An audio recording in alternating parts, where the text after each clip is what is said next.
শুরুটা কবে? আল্লাহ বলে আমি সূচনাহীন অতীত থেকে আছি। আমি এমন অতীত থেকে আছি যেই অতীতের কোনো সূচনা নাই। সুবহানাল্লাহ কইবেন না?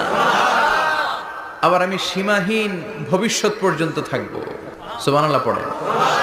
এমন ভবিষ্যৎ যেটা সীমা নাই, এমন অতীত যেটা শুরু হয় নাই, তিনি হচ্ছেন আল্লাহ। চিল্লায় বলেন তিনি কে? এজন্য আমরা বলি রাদিতু বিল্লাহি রাব্বা, রব হিসেবে আল্লাহ তোমারে পেয়ে আমরা খুশি। এজন্য আমাদের ইবাদতের সব জায়গায় এই রবের নামের গুণগান আছে না নাই?